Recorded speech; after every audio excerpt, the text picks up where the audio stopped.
오늘 성찬 예식에 앞서서 본문에 나타난 말씀을 가지고 피 흘림과 제사함이라 그런 제목으로 말씀을 드립니다.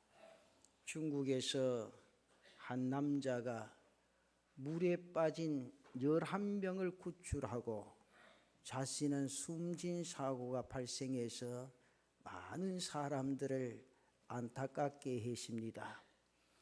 마을 사람들을 태운 버스가 배를 타고 강을 건너다가 그만 배가 침몰해 강물로 추락을 했습니다. 운전사를 포함해서 15명의 목숨이 위태로운 순간이었습니다. 그러나 이 중에 11명이 무사히 구출되어서 목숨을 건졌습니다. 이들이 무사히 구조될 수 있었던 이유는 승객 중에 한 명인 푸사오이라는 사람이 물에 빠진 사람들을 한 사람 한 사람 건졌기 때문입니다. 이 사고가 발생할 때 푸사오이 씨가 수차례 물과 뭇을 오가면서 승객들을 차례차례 구했습니다. 그러나 푸사오이 씨 자신은 마지막 힘이 떨어져서 물에서 나오지 못하고 끝내 숨지고 말았습니다. 강의 깊이가 약 10m 정도였습니다. 자칫하면 승객 모두가 숨질 뻔한 아찔한 위험한 사고였습니다. 한 버스 승객이 말하기를 물에서 힘이 없어서 허우적거리고 있을 때 한 젊은이가 다가와서 나를 구해줬다. 무트로 나온 뒤에 다시 들어가서 하나 둘씩 사람들을 구해왔다. 그 당시 상황을 전했습니다. 숨진 푸사오이 씨는 결혼한 지 16일밖에 되지 않은 21살의 젊은이였습니다. 세상이 험하고 악하다고 하지만 우리가 살아가는 이 세상에는 그렇게 말로 다 할 수 없는 아름다운 사랑의 모습도 있습니다. 인간의 탈을 쓰고 그럴 수 있겠는가 하는 경우도 있지만 이렇게 아름다운 사랑의 이야기로 인해서 많은 사람들에게 훈훈한 감동을 전해줄 때도 많습니다. 젊은 한 사람의 희생으로 인하여 11명의 귀한 목숨에 생명을 건졌습니다. 사랑하는 성도 여러분, 이 사건의 내용을 접하면서 여러분 머릿속에 무슨 생각이 들어오고 있습니까? 우리 주님 한 분의 희생으로 말미암아 세상이 구원을 받았습니다. 인류가 구원을 받았습니다. 예수님 한 분의 희생으로 인하여 사망의 자녀에서 생명의 자녀가 되었습니다. 어둠의 자식이 빛의 자녀가 된 줄로 믿습니다. 오늘 성례 주일에 주님이 걸어가신 고난과 대속의 죽음을 묵상하면서 다시 한번 은혜의 바다에 잠기는 여러분들 되시기를 바랍니다. 그 첫째는 인간은 본질상 진노의 자녀였습니다. 모든 사람이 죄 가운데서 이 세상에 태어났습니다. 그리고 죄 가운데서 자신의 인생의 삶을 살아가고 있습니다. 죄라는 말은 헬라 원어 성경문이 하마르티아, 이는 날아가는 화살이 관역을 빗나갔다, 자리를 벗어간 것이고 목적을 빗나간 겁니다. 다시 말씀드리면 바로 죽음입니다. 그래서 에베소서 2장 3절 말씀에 이렇게 말합니다. 전에는 우리도 다 그 가운데서 우리 육체의 욕심을 따라 지내며 육체와 마음에 원하는 것을 하여 다른 이들과 같이 본질상 진노의 자녀이었더니, 그렇게 말합니다. 이러한 죄의 문제를 해결하기 위한 방법으로 구약시대에는 염소나 송아지가 대신 죽음으로써 속죄의 제물이 된 겁니다. 그러나 하나님께서는 바울을 통하여 로마서 3장 21절에 이제는 율법 외에 하나님의 한 의가 나타났으니, 그렇게 말합니다. 그리스도 안에서 새로운 의가 나타났다는 겁니다. 그리스도의 희생을 제물로 바치러 지성소에 들어가는 옛 계약에 대한 묘사입니다. 그래서 오늘 히브리서 9장 11절과 12절에 이렇게 말합니다. 그리스도께서는 장래 좋은 일의 대제사장으로 오사 손으로 짓지 아니한 것 곧 이 창조에 속하지 아니한 더 크고 온전한 장막으로 말미암아 염소와 송아지의 피로 하지 아니하고 오직 자기의 피로 영원한 속죄를 이루사 단번에 성소에 들어가셨느니라. 히브리서를 읽어보면 세 가지 하늘을 말씀하고 있습니다. 그 첫째는 창공이라 공중이라는 하늘이 있습니다. 피조물에 속하기 때문에 소멸되는 하늘이 있습니다. 우리의 눈으로 보이는 구름이나 새가 날아다니고 비행기가 날아다니는 하늘입니다. 그 다음에 두 번째는 그리스도가 통과하는 하늘입니다. 이것을 우주라고 할 수 있습니다. 그 세 번째는 하나님이 계시는 하늘입니다. 바로 천국을 말합니다. 오늘 본문 12절에 나타난 말씀을 보면 예수 그리스도는 지성소로 동물의 피를 가져가지 않고 자기 자신의 피를 가지고 가셨습니다. 주님은 단번에 자신의 피로 영원한 속죄를 이루게 되어집니다. 단번이라는 말이 무슨 말입니까? 반복될 수 없다는 그런 의미의 말입니다. 예수님께서는 단번에 드려진 제물로 영원한 효력을 가지십니다. 하나님께서는 히브리서를 통해서 단번이라는 말과 그리고 영원한 속죄라는 말을 통해서 온 인류를 위한 일회적이고 영구적인 죄 사함을 말씀하고 있습니다. 피는 생명의 자리입니다. 레위기 17장 11절에 나타난 말씀 보면 이렇게 말합니다. 육체의 생명은 피에 있습니다.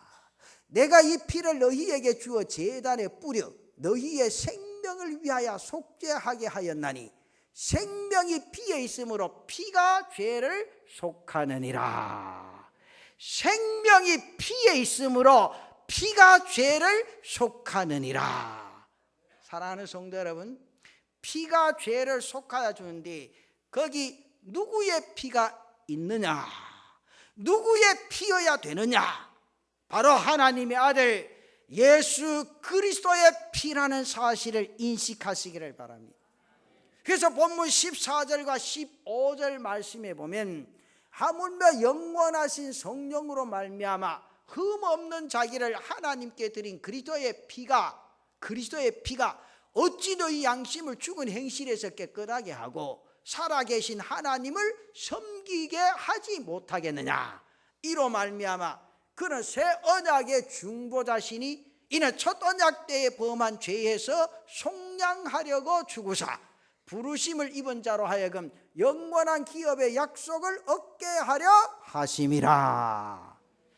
그리스도의 피가 어찌 죽음에서 살리지 못하겠으며 어찌 깨끗하게 못하시겠느냐 그 말입니다. 우리는 원래 진노의 자녀였습니다. 그런 우리를 위하여 하나님의 아들 예수 그리스도께서 십자가에 달려 피를 흘렸었다는 이 사실 한시도 잊지 마시고 그 피를 통한 죄사함이 이루어지게 된 것을 믿으시기를 바랍니다. 그 은혜가 내게 있다는 사실 얼마나 감동적이고 감격적이냐 그 말입니다. 그래서 이 성찬 예식은 그렇게도 중요합니다. 오늘 성찬 예식에 함부로 참여하시면 안 됩니다. 그 주님의 피가 나의 죄를 속량하시고 거룩한 백성으로 땅 위의 인생의 삶을 살아갈 수 있게 해주셨다. 정말 감격입니다. 감동입니다. 그 은혜 속에 푹 빠져드는 성찬이 되어지기를 바랍니다. 그 다음에 두 번째는 핏뿌림을 통하여 속죄가 일어나게 된다는 거죠. 오늘 본문 14절에 보면 그리스도의 피가 깨끗하게 한다. 이 말씀은 구약 성경에 나타나는 제2적인 표현입니다. 여기에서 나타나는 깨끗하게 한다는 말은 바로 미래형입니다. 짐승을 바치는 희생제물은 육과 관련된 정결에 있지만은 그리스도의 희생은 바로 살아계신 하나님을 올바르게 예배하는 데 있다는 사실입니다. 그래서 이 섬긴다는 말씀은 하나님 앞에 수행하는 제사장직뿐 아니라 각 개인이나 공동체의 예배를 드리는 그 행위에도 관련이 있습니다. 그래서 예수님의 죽으심은 필연성에 따른 것임을 드러내고자 계약 개념을 사용하는 것으로 나타나 있습니다. 그래서 히브리서 9장 7절에는 대제사장이 지성소에 1년에 한 번씩 들어가는 것을 피와 관련 짓고 있는데, 오늘 9장 7절 말씀에 보면 이렇게 말씀합니다. 오직 둘째 장막은 대제사장이 홀로 1년에 한 번 들어가되 자기와 백성의 허물을 위하여 드리는 피 없이는 아니하나니. 그렇게 말씀하죠. 여기 보면요, 자기와 백성의 피를, 허물을 위하여 드리는 것이라 그랬습니다.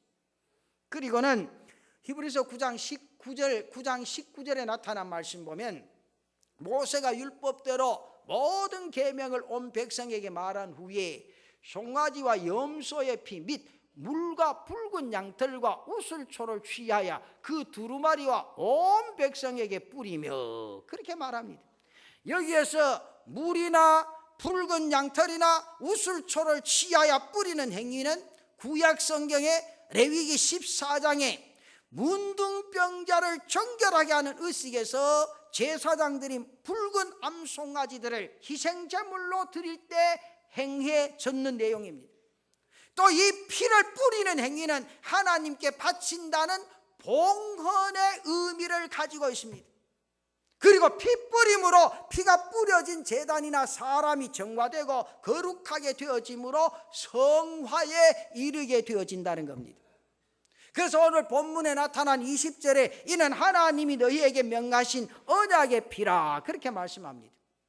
그래서 구약성경 레위기 8장 15절에는 속죄 제물을 드릴 때에 제단에 내 귀퉁이 뿔에 수소송아지를 발랐습니다. 그래서 시편 42편 2절에 나타난 말씀 보면, 내 영혼이 하나님 곧 살아계시는 하나님을 갈망하나니 내가 어느 때에 나아가서 하나님의 얼굴을 배울꼬. 내가 어느 때에 나아가서 하나님의 얼굴을 배울꼬. 이 말씀을 통해서 하나님이 하늘로 들어가서 하나님 앞에 나타난다는 말씀입니다. 신약 성경에 마태복음 5장 8절에 하나님이 얼굴을 보는 것은 의로운 사람이 받는 복이라, 그렇게 말씀합니다. 이렇게 피 뿌림으로 인하여 의롭게 되어지고 하나님과의 관계가 회복되어진다는 사실을 우리에게 일깨워 주고 있습니다.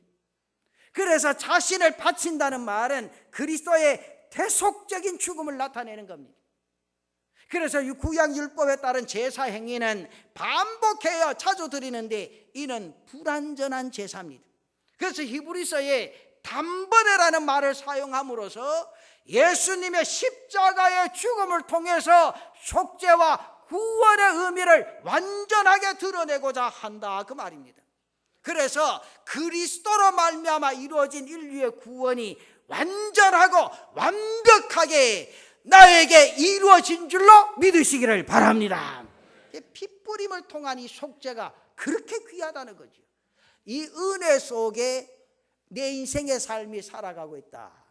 얼마나 감격하고 행복하냐 그 말이에요. 오늘 이 성찬 예식에 참여하면서 여러분 가슴 속에 이 감격이 솟아나지시기를 바랍니다. 그리고 마지막 세 번째로 그리스도의 희생을 통해서 이루어진 구원을 말씀합니다. 이 구절의 핵심은 속죄를 이루는 것은 오직 십자가뿐이라는 사실에 초점이 되어져 있습니다. 그래서 히브리서 9장 27절과 28절 말씀이 이렇게 말합니다. 한 번 죽는 것은 사람에게 정하신 것이요 그 후에는 심판이 있으리니 이와 같이 그리스도도, 그 밑에 보십시오, 많은 사람의 죄를 담당하시려고 단번에 들이신 바 되셨고 구원에 이르게 하기 위하여 죄와 상관없이 자기를 바라는 자들에게 두 번째 나타나시리라. 예수님의 십자가는 인간적인 의나 노력에 의해서 이루어가자 하는 속죄 행위와는 대립이 됩니다. 그래서 이 십자가는 죄인들로 하여금 아무 공도 없이 죄를 속죄하고 하나님의 의를 이루게 된 줄로 믿습니다. 사랑하는 성도 여러분, 어제 예수님의 십자가의 죽음에 대해서 기독교의 속죄 사상이 이해가 되어집니다. 그 중심에 있는 것이 무엇입니까? 바로 그리스도의 피라는 사실입니다. 그리스도의 피. 예수님은 하늘보다 하늘 영광을 포기하시고 낮아지셨습니다. 땀과 눈물과 피 흘리심으로 하나님의 사랑을 오늘 우리에게 눈으로 보여주셨습니다. 이러한 놀라운 사랑을 바라보고 이러한 놀라운 사랑을 믿을 때 내게 축복이 되어진다는 사실입니다. 내가 하나님의 거룩한 자녀가 되어지고 언약의 후손으로 살아가고 있다는 이 사실이 얼마나 감격합니까? 사랑하는 성도 여러분, 이 세상에 가장 괴로운 것이 뭡니까? 사랑을 거절당하는 겁니다. 하나님의 사랑을 거절하는 것보다 더 큰 범죄는 없습니다. 더 큰 심판은 없습니다. 그럼에도 불구하고 인생들은 빛이신 주님을 거부했습니다. 생명이신 주님을 거절했습니다. 여러분, 하나님의 사랑을 거절한다는 것은 가장 큰 슬픔이요, 가장 큰 심판입니다. 이렇게 멸망할 수밖에 없는 죄인들을 하나님이 사랑하셨습니다. 그래서 인간의 죄를 속죄하기 위한 제물로 외아들 예수 그리스도를 이 세상에 보내주신 줄로 믿습니다. 십자가 위에서 속죄 제물로서 피를 흘리게 하셨습니다. 그 피로 속죄 제물을 삼으셨다는 겁니다. 예수님께서 십자가상에서 나의 하나님 나의 하나님 어찌하여 나를 버리시나이까 절규하신 것은 죄인을 벌하셔야 하는 하나님의 공의를 만족하게 한 사실이라 그 말입니다. 여러분, 어떻게 보면 십자가 위에 예수님은 죄인을 내어 버리시는 하나님의 저주요 하나님의 분노입니다. 죄인들을 십자가에 패대기 치시는 하나님의 공의를 보여주는 겁니다. 그 저주를 예수님 홀로 감당하게 하시고 그 공로로 말미암아 죄인들이 값없이 속량되고 하나님의 거룩한 자녀가 되어진 줄로 믿습니다. 사랑하는 성도 여러분, 하나님께서는 이 예배에 동참한 우리 모든 성도가 오늘 이 성례 주일에 하나님의 공의와 하나님의 사랑에 감격하고 그 하나님께 감사로 응답하며 살아가게 되시기를 원하시고 계십니다. 그래서 오늘 이 성찬에 참여하시면서 주님의 사랑과 그 주님의 눈물과 그 주님의 희생과 그 주님의 십자가의 흔적을 깊이 내 자신의 가슴에 새기면서 그 크신 사랑에 감사하고 그 크신 사랑에 감격하면서 주님의 살과 주님의 피를 받을 수 있는 귀한 은혜가 있기를 바랍니다. 그래서 오늘까지 내 생각대로 내 뜻대로 내 계획대로 인생의 삶을 살아왔다면 이제 모든 것 포기해버리고 주님의 뜻과 주님의 생각에 초점을 맞추고 하나님의 뜻을 땅 위에서 아름답게 이루어드리는 사랑하는 성도들 되시기를 바랍니다.